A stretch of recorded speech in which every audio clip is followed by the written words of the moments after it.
चलिए, तो हम अपने स्वाध्याय को आगे बढ़ाते हैं।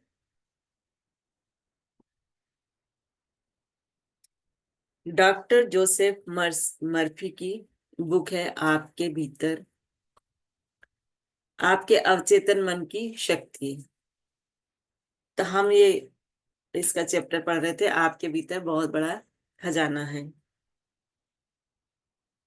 अब उन्होंने बताया है कि दो मस्तिष्क, आपका मस्तिष्क एक है, लेकिन इसके दो स्पष्ट और विशिष्ट कार्यकारी भाग हैं। मस्तिष्क एक है, लेकिन उनके दो कार्यकारी भाग अलग अलग हैं। इन दोनों का कार्य विभाजन मस्तिष्क के सभी विद्यार्थियों को अच्छी तरह मालूम है। आपके मस्तिष्क के ये दोनों हिस्से एक दूसरे से मूलतः अलग हैं। इन दोनों के अपने विशिष्ट गुण और शक्तियां हैं जो एक दूसरे से अलग हैं। मस्तिष्क में इन दोनों कार्यों में भेद के लिए कई नामों का प्रयोग किया जाता है, जैसे वस्तुनिष्ठ ऑब्जेक्टिव और व्यक्तिनिष्ठ सब्जेक्टिव। मन, चेतन और अवचेतन मन, जागृत और सुषुप्त मन, सतही और गहरा स्वरूप, स्वैच्छिक और अनैच्छिक मन, पुरुष और स्त्री मन आदि। नाम चाहे जो भी दिया जाए, इससे मस्तिष्क के मूल द्वैत का पता लगता है। कुछ भी नाम दे दो, बोल दो, लेकिन इससे हमें पता लगता है कि ये दो विभाग हैं इसके। इस पूरी पुस्तक में मैं आपके मस्तिष्क के दो हिस्सों के लिए चेतन और अवचेतन मन का प्रयोग करूंगा। यहाँ आथर कह रहे हैं कि इस पुस्तक में आपके दोनों चेतन और अवचेतन मन का प्रयोग करेंगे। अगर आपको दूसरे शब्द आसान लगते हो तो आप उनका प्रयोग कर सकते हैं। महत्वपूर्ण शुरुआती बात यह है कि मस्तिष्क की इस द्वैत प्रकृति को पहचान लिया जाए और स्वीकार कर लिया जाए। चेतन और अवचेतन मन, आपके मस्तिष्क के दो तरफा कार्यों को जानने का एक अद्भुत तरीका यह है कि आप इसे एक बगीचा मान लें। उनका कहना है कि इस मस्तिष्क को दो तरफा कार्यों को जानने का एक अद्भुत तरीका है कि हम इसको अपना एक बगीचा मान लें। आप माली हैं। आप अपने अवचेतन मन में हर दिन विचार के बीज बो रहे हैं। आप माली हैं और आप विचार के बीज बो रहे हैं।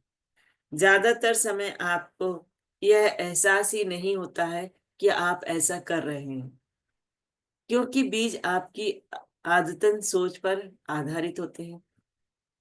जैसा आप अपने अवचेतन मन में बोते हैं, आपको अपने शरीर तथा परिस्थितियों में वैसी ही फसल काटनी पड़ती है। जैसा हम सोचते हैं वही हमारे सामने आता है। इसका मतलब यही है। कल्पना करें कि आपका अवचेतन मन उपजाऊ भूमि है जो सभी तरह के बीजों को की उगने में मदद करेगी, चाहे वे अच्छे हों या बुरे। अगर आप कांटे बोते हैं तो आपको अंगूर मिल सकते हैं क्या? अगर आप कांटीली झाड़ियां बोते हैं तो क्या आपको अंजीर की फसल मिल सकती है? हर विचार एक कारण है और हर परिस्थिति एक परिणाम है। इसी वजह से यह अनिवार्य है कि आप अपने विचारों पर नियंत्रण करें।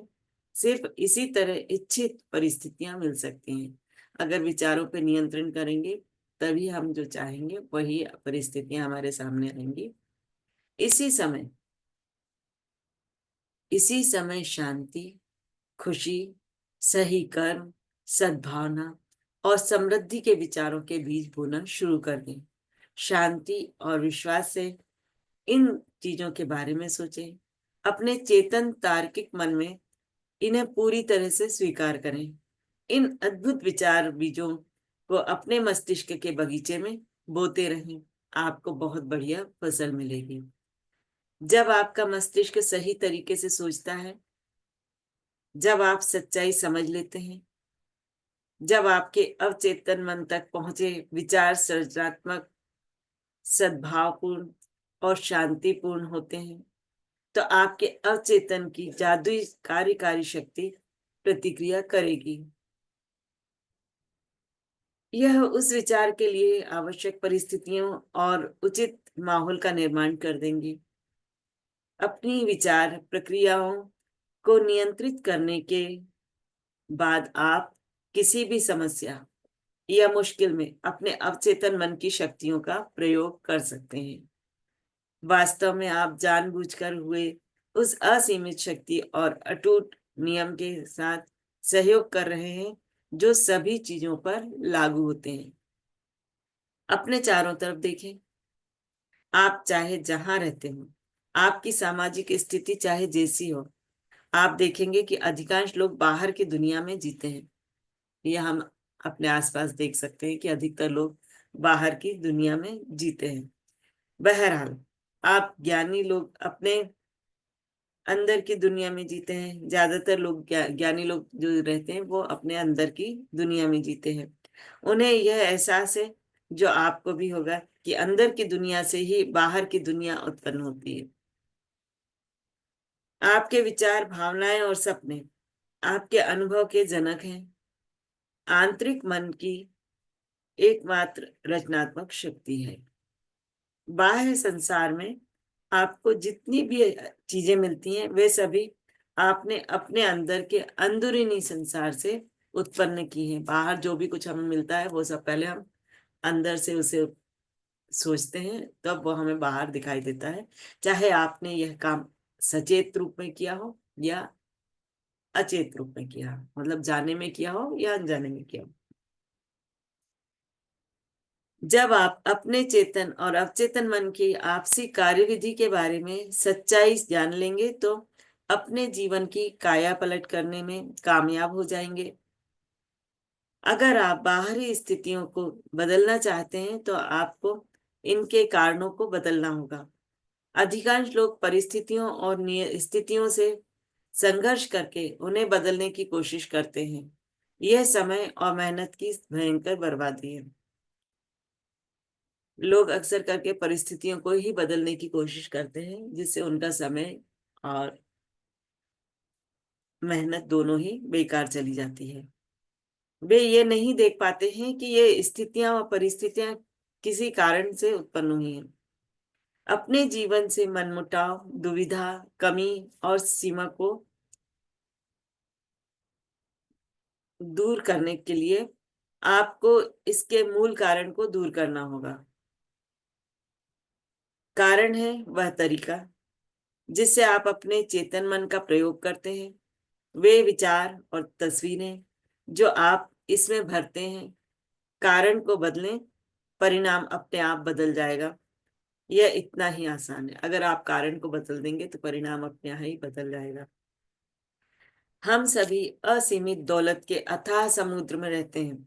आपका अवचेतन मन आपके चेतन विचारों के प्रति बहुत संवेदनशील होता है। ये चेतन विचार सांचे की तरह काम करते हैं, जिनमें आपके अवचेतन का असीमित ज्ञान, बुद्धि, जीवन शक्ति और ऊर्जा प्रवाहित होती है। अगर आप सांचे को अधिक सकारात्मक बना दें तो आपको उस असीमित ऊर्जा से अधिक लाभ हो सकता है। इस पुस्तक का हर अध्याय सच्चे और प्रासंगिक उदाहरण देकर बताया गया है। आप अवचेतन मन के नियम को किस तरह लागू कर सकते हैं।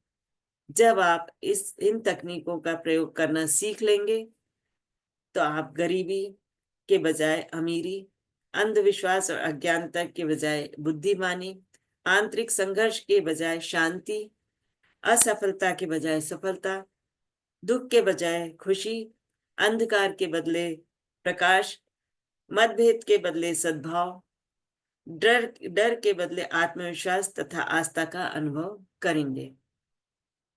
क्या इनसे अद्भुत वरदान हो सकते हैं? मतलब इतनी सब चीजों के अलावा भी कोई वरदान हो सकता है क्या?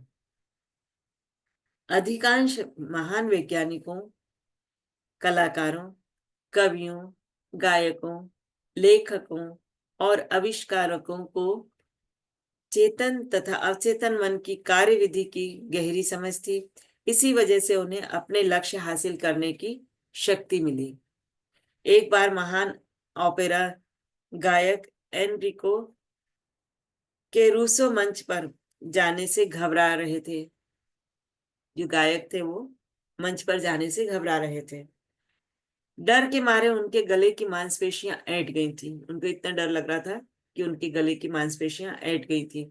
ऐसा लग रहा था जैसे उनके वाक तंतुओं को लकवा मार गया हो और वे बेकार हो गए हो। वो ऐसा महसूस कर रहे थे कि वो जो बोलने की क्षमता है वो खो चुके हैं। वे मंच के पीछे गायक की पोशाक पहने खड़े थे और उनके चेहरे पर पसीना बह रहा था। कुछ ही पल बाद उन्हें हजारों प्रशंसकों की भीड़ के सामने मंच पर जाकर गाना था। ये सब उनके साथ हो रहा था जबकि उनको अभी हजारों की संख्या के दर्शक बैठे थे, उनके सामने उन्हें जाके गाना था। कांपते हुए उन्होंने कहा, मैं नहीं गा सकता, सब लोग मुझ पर हंसेंगे, मेरा करियर खत्म हो गया है। और डर के मारे उन्होंने कहा, मैं नहीं गा सकता, सब कुछ खत्म हो चुका, मेरा करियर खत्म हो चुका है, लोग मुझ पर हंसेंगे। वे अपने ड्रेसिंग रूम में जाने के लिए मुड़े, तभी अचानक से रुक कर चिल्लाए, छोटा मैं मेरे भीतर के बड़े मैं को का गला दबाने की कोशिश कर रहा है। उन्होंने चिल्ला करके अपने आप कहा कि छोटा मैं मेरे भीतर के बड़े मैं का गला दबाने की कोशिश कर रहा है। वे दोबारा मंच की तरफ मुड़े और तन कर खड़े हो गए। उन्होंने छोटे मैं का को आदेश दिया, बाहर निकल जाओ, बड़ा मैं गाना गाना चाहता हूँ। तो उन्होंने अपने आप को ही आदेश दिया। बड़े मैं से रूसो का मतलब अपने अवचेतन मन की असीमित शक्ति और बुद्धि से था। वे चिल्लाने लगे, बाहर निकल जाओ, बाहर निकल जाओ, बड़ा मैं गाने वाला है। अवचेतन मन ने प्रतिक्रिया करते हुए उनके भीतर की असीमित शक्तियों को मुक्त कर दिया। समय आने पर वे मंच पर गए। उन्होंने शानदार तरीके से गाना गाया, जिससे श्रोता मंत्रमुग्ध हो गए। आपने अब तक जो सीखा है उससे आप समझ सकते हैं कि रूसो मस्तिष्क के दो स्तरों को समझते थे, चेतन या तार्किक स्तर और अवचेतन या अतार्किक स्तर। आपका अवचेतन मन प्रतिक्रियाशील है। यह आपके विचारों की प्रकृति के अनुरूप प्रतिक्रिया करता है। जब आपका चेतन मन, के रूसो का छोटा मन, उन्होंने यहाँ पर उदाहरण दिया है, जो के रूसो गाने के लिए जा रहे थे, वो छोटा मन और बड़ा मन की बात कर रहे थे ना, वही है। जब आपका चेतन मन मतलब केसुरु का छोटा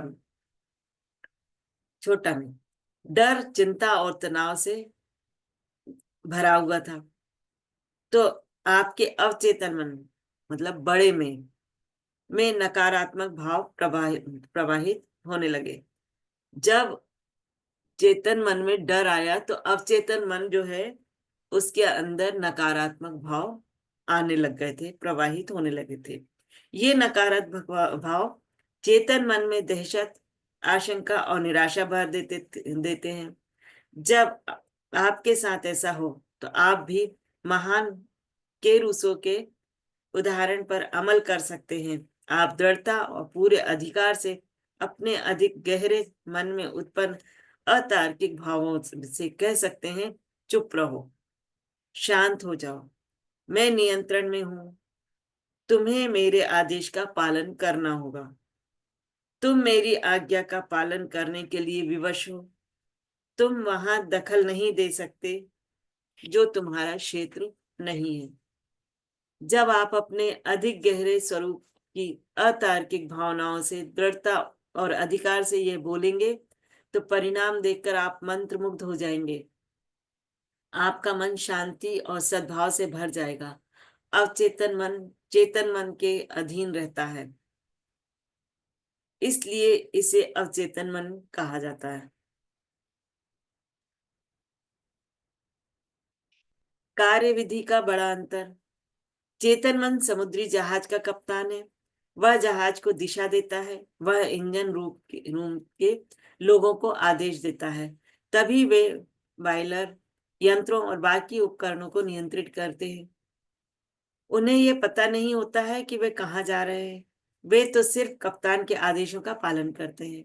अगर कप्तान कंपास और बाकी यंत्रों के आधार पर गलत या दोषपूर्ण निर्देश जारी कर दे तो जहाज चट्टानों से टकरा जा सकता है।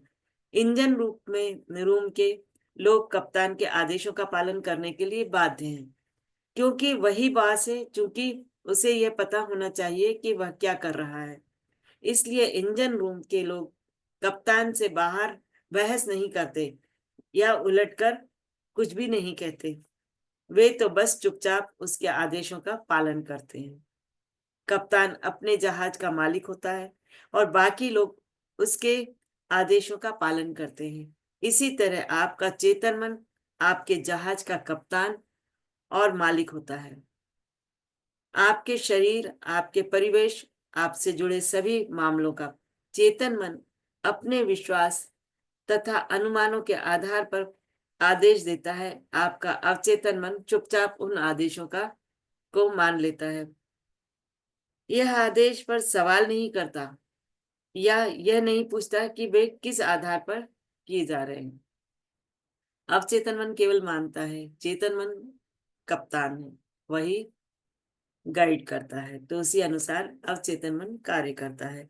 अगर आप खुद से बार बार कहें मेरे पास इस चीज को खरीदने के लिए पैसे नहीं है, तो आपका अवचेतन मन आपकी बात मान लेता है। वह यह सुनिश्चित कर देता है कि आपके पास अपनी मनचाही चीज खरीदने के लिए कभी पैसे ना रहे। जब तक आप यह कहते रहेंगे मेरे पास उस कार, छुट्टी, उस घर के लिए पैसे नहीं है, तब तक आपका अवचेतन आपके आदेशों का पालन करता रहेगा। आप जीवन में उन चीजों को कभी नहीं खरीद पाएंगे। आप सोचेंगे कि ऐसा परिस्थितियों के कारण हुआ है। आपको ये लगेगा ही नहीं कि आपने अपने नकारात्मक विचारों से ये परिस्थितियां खुद ही निर्मित की हैं। पिछले क्रिसमस ईव पर नीना डब्ल्यू नाम की एक युवती, जो दक्षिणी कैलिफोर्निया यूनिवर्सिटी की छात्रा है, बीवरली हिल्स के एक बेहतरीन शॉपिंग इलाके से गुजर रही थी। उसके मन में उमंग थी। वह बेफली न्यूयॉर्क के अपने परिवार के साथ छुट्टियां मनाने जाने वाली थी। जब नीना एक दुकान के पास से गुजरी तो उसकी निगाह डिस्प्ले विंडो में रखे एक सुंदर स्पेनिश लेदर पर्स पर पड़ी। उसने उसे हसरत से देखा, फिर कीमत देखते ही उसके मुंह से आह निकल गई। वह खुद से कहने वाली थी मैं इतना महंगा बैग नहीं खरीद पाऊंगी। तभी उसे मेरे लेक्चर का यह वाक्य याद आया। जैसे वो सोचने वाली थी, उसके उसको ऑथर के लेक्चर का वाक्य याद आया, कभी भी किसी नकारात्मक वाक्य को पूरा मत करो, उसे तत्काल उलटकर सकारात्मक कर दो और आपके जीवन में चमत्कार होते जाएंगे। कांच के पार रखे बैग को घूरते हुए उसने कहा, यह बैग मेरा है, यह बिक्री के लिए है। मैं मानसिक रूप से इसे स्वीकार करती हूँ कि यह मुझे मिलेगा और मेरा अवचेतन मन यह सुनिश्चित करेगा कि यह मुझे मिल जाए। उसी शाम को नीना अपने मंगेतर से डिनर पर मिली। वह रेपर में लिपटा एक सुंदर तोहफा लाया था। सांस रोककर नीना ने उसे खोला। वहां पर वही लेदर का बैग था जिसे उसने उसी दोपहर देखा था और अपना मान लिया था। उसने अपने मन को उम्मीद से भर लिया था। इस तरह उसने उस मामले को अधिक गहरे मन यानी अवचेतन मन में पहुंचा दिया था, जिसके पास उपलब्धि की शक्ति है। बाद में नीना ने मुझे बताया मेरे पास उस बैग को खरीदने लायक पैसे नहीं थे, लेकिन इसके बावजूद यह मुझे मिल गया। अब मैं जान चुकी हूँ कि मुझे धन और बाकी चाही गई चीजें कहाँ से मिलेंगी।